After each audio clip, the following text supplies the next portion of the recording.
Stay tuned all the way to the end to hear this white girl rap.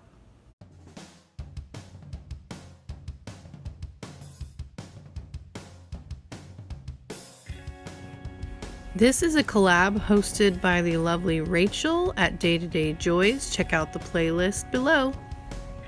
If I told the whole truth today, it would be filed under fiction. This will be heavily edited because you know that family will sue.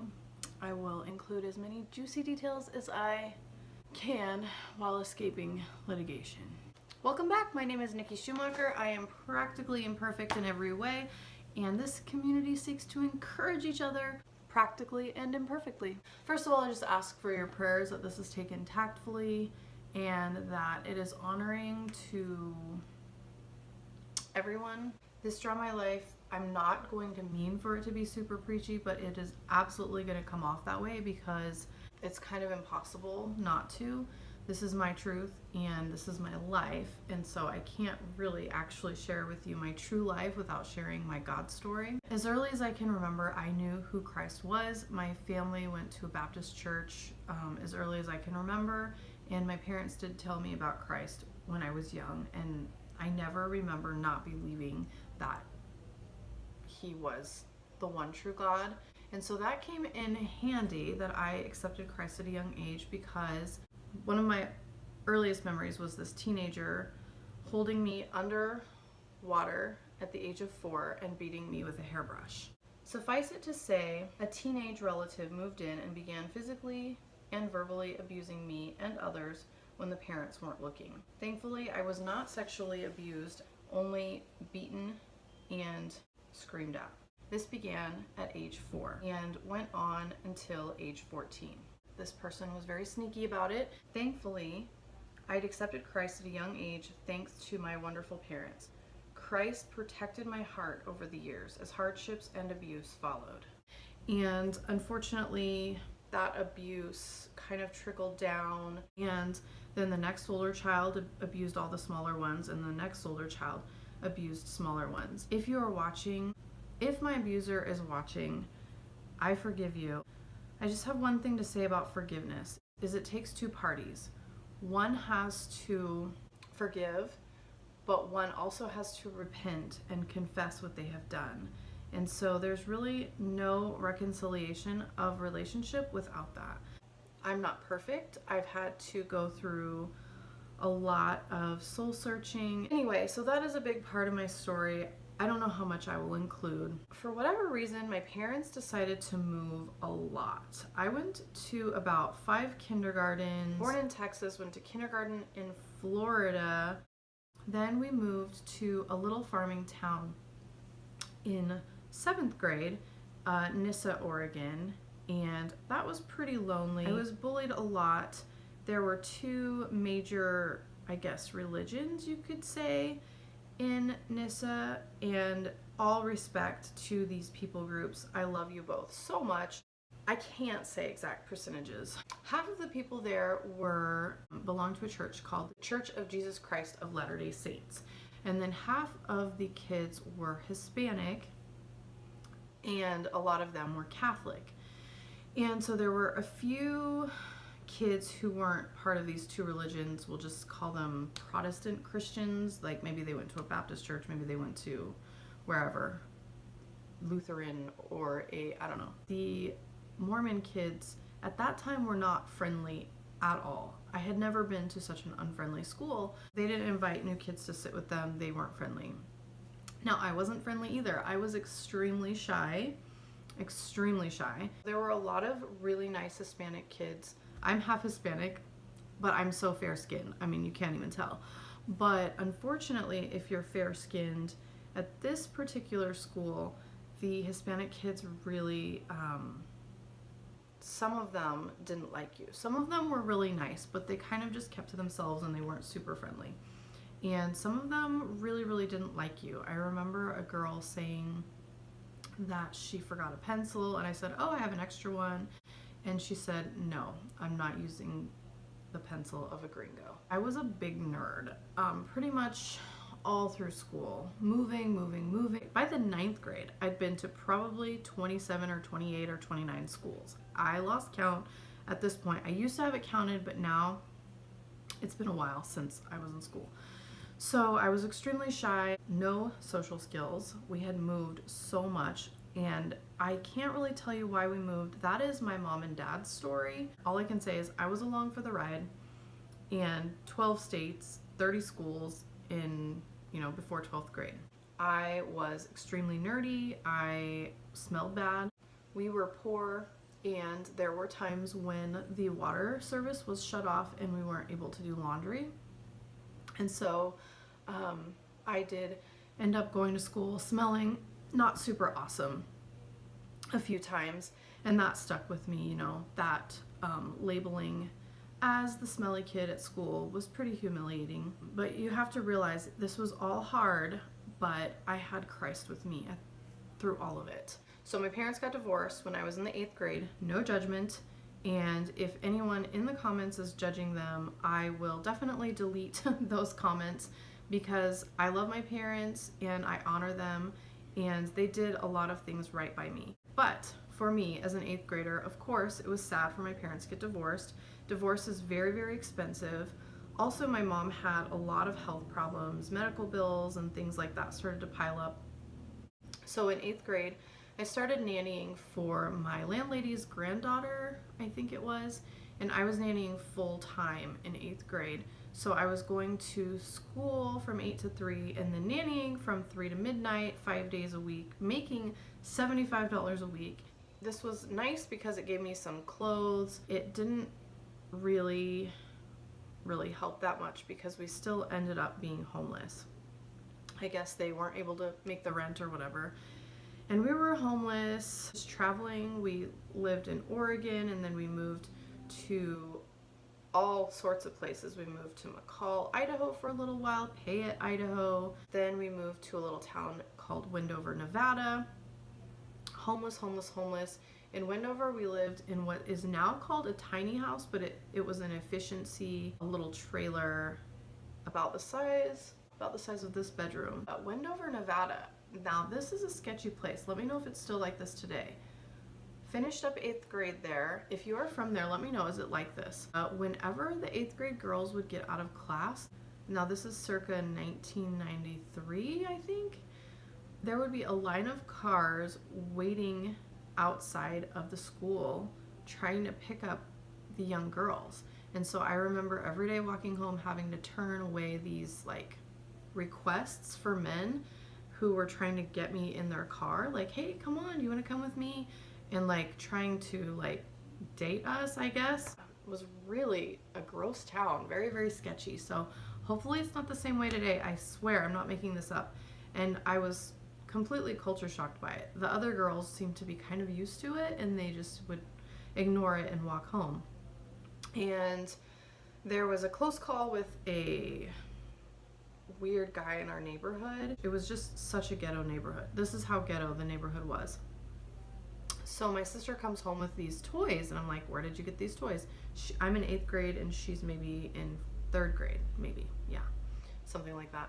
And she's like, there's this really nice guy in the neighborhood that gave me these. I went to his house, and I was like, oh my gosh, don't go there anymore. And I told my parents about it, and they were really mad. They took the toys away, threw them in the trash or whatever, and told her, don't go into men's houses and don't accept toys from strangers.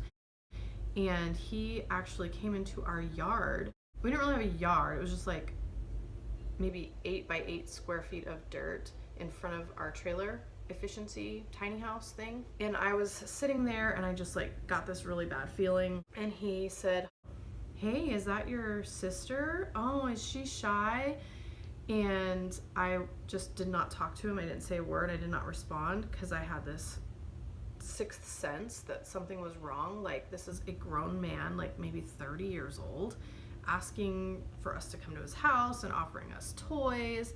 And he was saying that he hoped I came over too sometime. To me, it was obvious red flag. So I told my parents about all of it, and they were mad, of course, my mom and stepdad. He was trying to start the grooming process with her.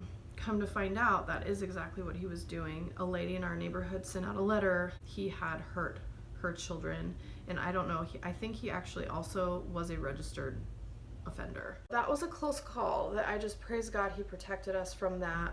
So these are just the kind of neighborhoods I grew up in. Very, very ghetto and not super encouraging or inspiring. And my heart really goes out to you if you're in that situation where money is just really hard to come by.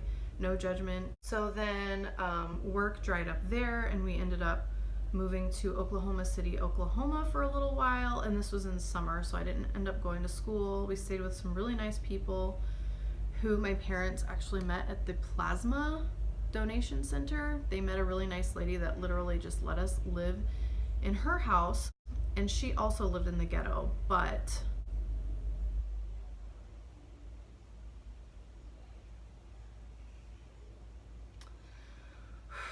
there really are a lot of good people in this world. So my mom and stepdad were able to sleep in a tent in her yard, and my sister and I slept in the house with her and her 2 kids. I believe her husband was in prison at the time. I don't even remember their name. This was like seriously over 20 years ago, but I'm just remembering that, you know, God sends those people along the way. And literally, she lived in the ghetto as well, but she was willing to share a little bit of what she had with us. And then we moved to Texas again, and my formative years had been spent at this point in Eastern Oregon.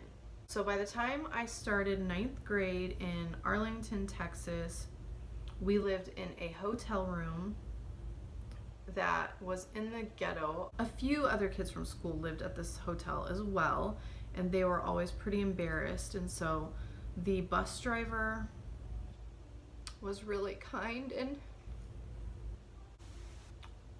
our bus driver was very kind and would drop us off last because the hotel we lived in was in the ghetto, and she knew that we were embarrassed.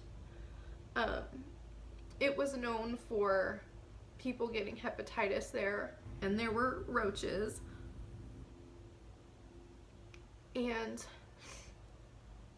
I mean, it just really looked like the ghetto. There was 3 other little girls that lived at that hotel. The bus ride to the Cockroach Motel, there were 2 white kids on the entire bus. This is in Dallas, in the area of town I lived in. For the most part, the kids were not mean, but they weren't super friendly. And understandably, they had experienced racism. But sometimes they would forget that I was on the bus, and they would be telling jokes about, like, white jokes that were really nasty. And it would really hurt my heart. It would hurt my feelings. It made me really sad. I'd be sitting there, my face just burning with sadness because I'm sitting here and they're telling white jokes that are really, really nasty. And because there's only 2 white kids on the bus, and I was super quiet. They would forget that I was there. And to their credit, quite a few times someone said, "Oh my gosh, Nikki's sitting right there, look." When they'd be telling a really nasty joke, and one of the other kids would say, "Oh my gosh, Nikki's sitting right there," and they'd look at me and they'd say, "Oh, I'm sorry, I didn't know you were sitting there," and they'd look embarrassed, and I would say, "It's okay," but in my head I would be like, well, you shouldn't tell nasty jokes about people whether they're there or not. That's just my opinion. That's what I was taught. And I have racist people in my family, and I just want you to know that I don't associate with those people. They are not in my life. They are edited from my life. And so whatever race you are, I just want you to know that I love you so much that I have edited the hateful people out of my life. I don't associate with them because I choose you. It's just one of those things when you're a kid and you're the minority. It's rough. And for those of you in a similar situation, I just want you to know, I understand. And at school, one day I was in math class. I don't think now that he was trying to be mean. I think he was just a really funny, animated kid. At the time I didn't understand, but he pointed out to the entire class that my toes were poking out of my kid tennis shoes. He pointed it out to the entire class, and I was just like mortified. embarrassed. The math teacher looked up from her desk and says, "What's going on?" And I said, "Mrs. Geddes, Nick Watkins is being an beep hole," in front of the entire class.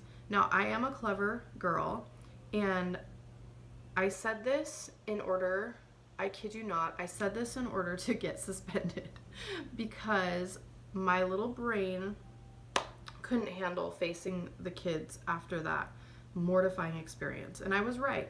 I got in-house suspension for 2 weeks. That was actually a refuge for me because I knew their little tiny 14-year-old brains would forget the incident, and by the time I came back 2 weeks later, they had forgotten. So that was just what I did to cope with the embarrassment. I had holes in my jeans in places that you need to not have holes in your jeans, and so I would always wear a flannel tied around my waist, and my friend Moesha would be like, "Why do you always have a flannel tied around your waist?" And a couple times it fell off, and a teacher ran up and gave it to me when I was in the hallway, and I don't know if they saw, but yeah, that is how poor we were. And that was 9th grade.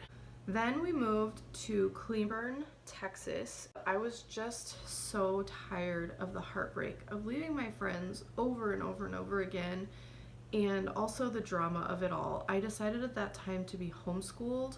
That was really great for me at that moment.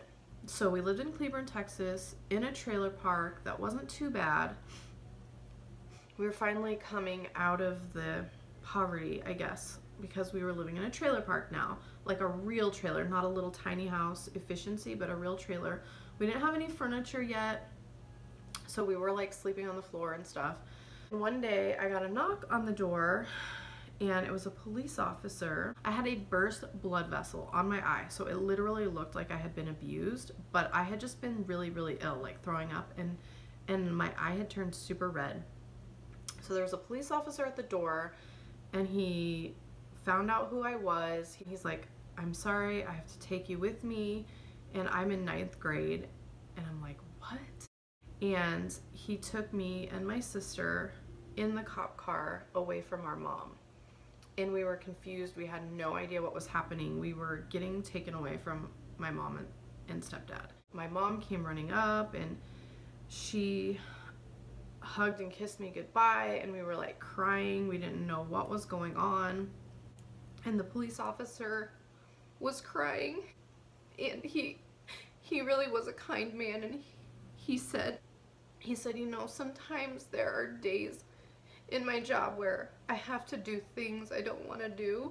I just remember that, you know, I felt bad for the police officer. I'm leaving out a lot because you would file it under fiction. You would not believe if I left it all in. And I'm also leaving out a lot because, like I said, other people's story is their story. And also, family members would probably sue me if I divulged too much. He took us to the police department. My dad was there. Come to find out, my mom had not kept in good contact with her lawyer, and so my dad had filed an appeal to get custody of us, and she didn't know anything about it with all the moves, and she'd had a lot of stress with her finances and her health problems, and she'd missed it. And so my dad had hired a private investigator to find us. I saw my dad at the police station and gave him a hug. It's funny because all the police officers were like so happy for my dad, which I totally get, but at the same time I was sad for my mom and stepdad who were losing us. We stayed in foster care till the court date, and then at the court date my dad won custody of us very easily. I mean, my mom and stepdad didn't even have any furniture in the trailer, and they were doing better financially than they had been. Like, we weren't homeless anymore, but with all of the information they had, I mean, the judge just gave custody of us to our dad, like, instantly. And, you know, I hadn't seen him for a while, and I didn't really like, at the time, how he had handled it. I've forgiven him, obviously. You know, as a kid, you love both your parents, and you just want to be with both of them. So we moved back to Nyssa, Oregon. I started going to a little church called Sunrise Christian Church, and the youth minister there was pretty cool. I had always known Christ, Just like when you're a baby, you know your parents, but as you grow up, your relationship with your parents hopefully matures. A significant event in my walk with the Lord was when my family was homeless, because that's when I just realized that this is it. This is when you choose. When times get tough, are you going to get bitter, or are you going to lean on Christ? I can't explain it, but through that experience, I could see the light at the end of the tunnel, and Christ was right there with me, homeless, sleeping in the car, sleeping in the cockroach motels, sleeping in the trailers, on the floor with no bed. He was there. I knew he was there with me, and he was saying, you're going to get through this, and your story is going to help other people who've gone through something similar. Towards the end of 9th grade, I moved back with my dad to Eastern Oregon and started going to a little youth group, and it was great, and I got to go to church camp for the first time. Now, this is a girl who had been homeless, who had lived in trailers, slept on the floor. Getting to go to church camp was like heaven on earth. It was basically Disneyland to me. You know, this is a girl who'd had no shoes, who'd had holes in her pants, on not the fashionable areas to have holes on your pants.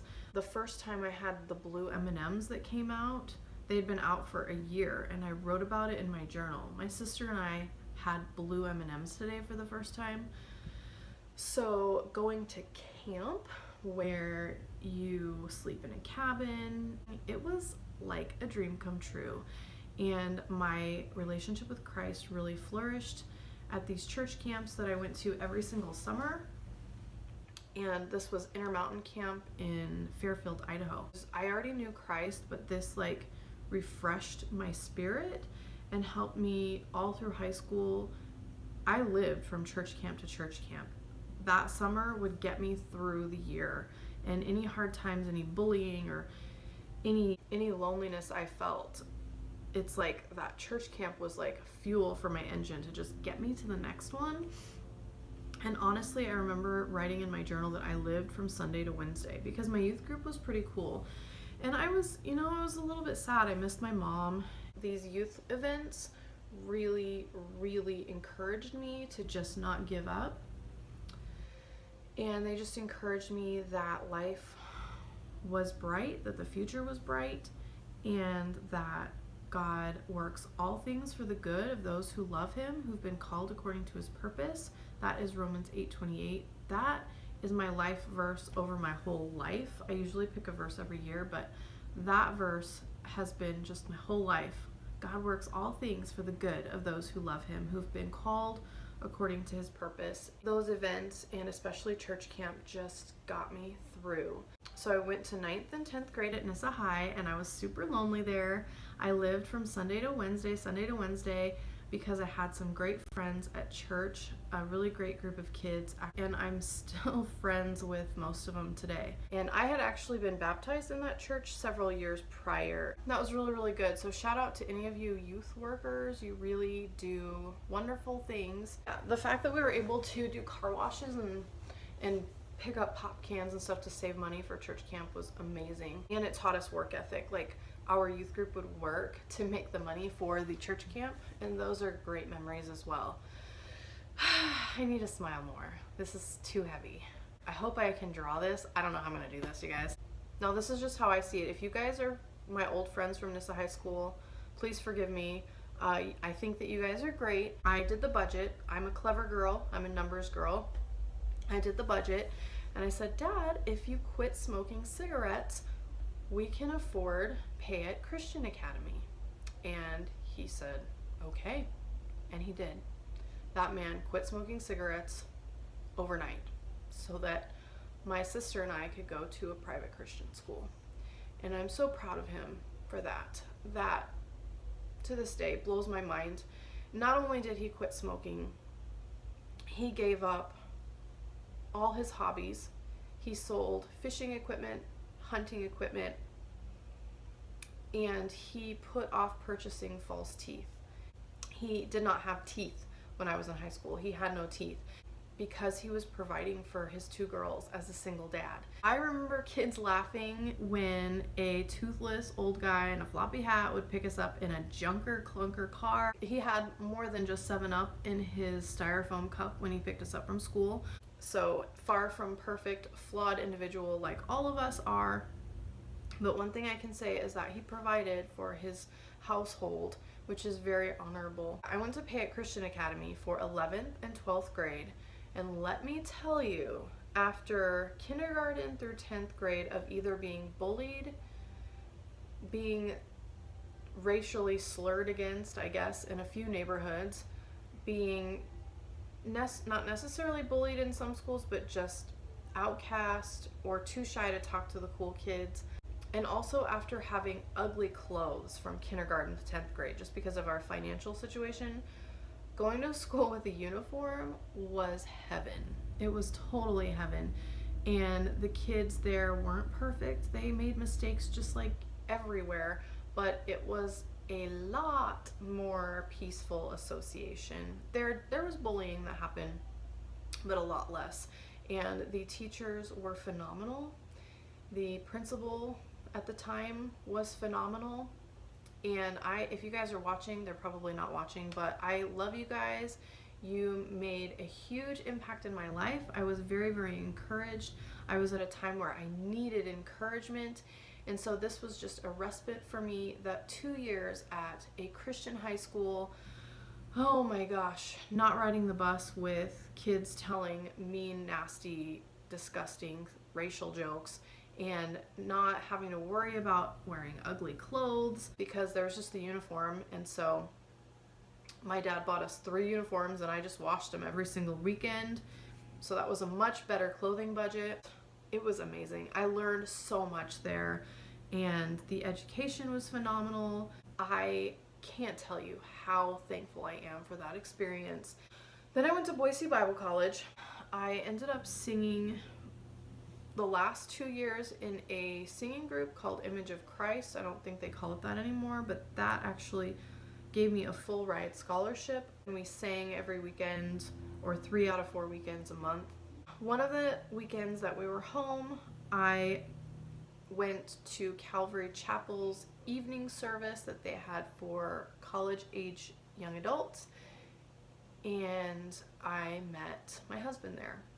That's really where my life starts. I mean, my whole life can be summed up in 2 chapters, before Drew and after Drew, because this man has changed my life so much for the better that it is like night and day. Our first date was Valentine's Day. I was 20 years old. So it was 2002. By the end of that date, I was head over heels in love. The whole Drew saga love story is really long and drawn out. It's an amazing God story that I will include in another video because I don't think it is all going to fit in here. My husband, if you have the opportunity to know him and to be mentored by him, you are very, very blessed because he is the most righteous man I have ever known. This includes my dad, who is another hero of mine. Drew surpasses him.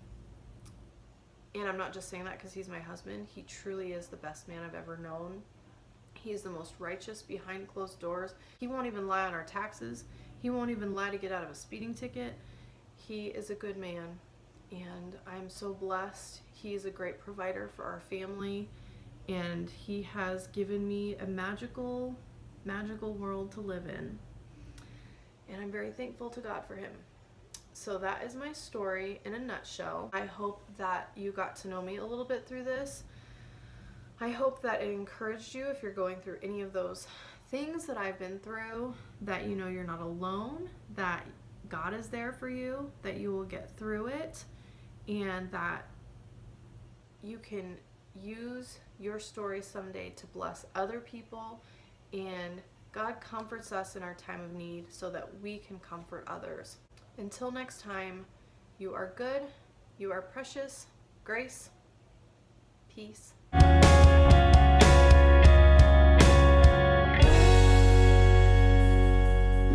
In the woods of Texas, born not raised, 30 schools in 12 states before 12th grade. Trailer parks, basements, hepatitis hotel. I brought roaches to school for show and smell. This is my God story, and not for my glory. Love covers a multitude, and I have exceeding gratitude to the one who walks beside me, and in the dark is always shining. To the knight who puts on me his armor, he is and was always my warrior. If you'd like to know more of him, hit up my Instagram with a DM.